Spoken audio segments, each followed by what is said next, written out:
अभ्यास 35। उपसभाध्यक्ष महोदय जो फाइनेंस बिल सदन के सामने प्रस्तुत किया गया उसके बारे में कुछ निवेदन करना चाहती हूँ। सबसे पहले मैं यह कहना चाहती हूँ कि हमारे शासन की जो टैक्स लगाने की नीति है उसका तो मैं विरोध करती ही हूँ, लेकिन यह निवेदन करना चाहती हूँ कि जो हमारे वित्त मंत्री जी जनता पर टैक्स लगाते हैं तो उन्हें यह देखना चाहिए कि जनता टैक्स देने की क्षमता रखती है या नहीं। उन्होंने जनता के ऊपर इतने टैक्स लगा दिए हैं, यह अनुचित मालूम होता है। इस समय हमारे देश की स्थिति यह है, इसके बारे में मैं चर्चा करना नहीं चाहूँगी और न इस संबंध में उन बातों को दोहराना चाहूँगी जिनके बारे में मैंने पूर्व में तथा माननीय सदस्यों ने यहाँ पर काफ़ी चर्चा की है। किंतु इस विधेयक की जैसा कि यह है उस हिसाब से देखें तो ऐसा लगता है कि हमारे माननीय वित्त मंत्री जी का केवल एकमात्र लक्ष्य यह था कि इसमें इस तरह का संशोधन किया जाए जिससे पैसा अधिक से अधिक प्राप्त हो सके।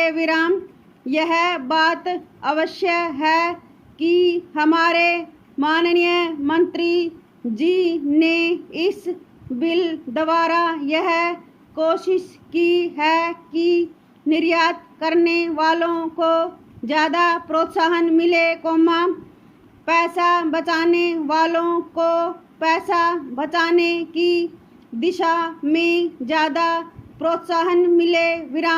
लेकिन इसके साथ ही साथ उन्होंने अधिक मात्रा में टैक्स द्वारा पैसा प्राप्त करने का प्रयास किया है।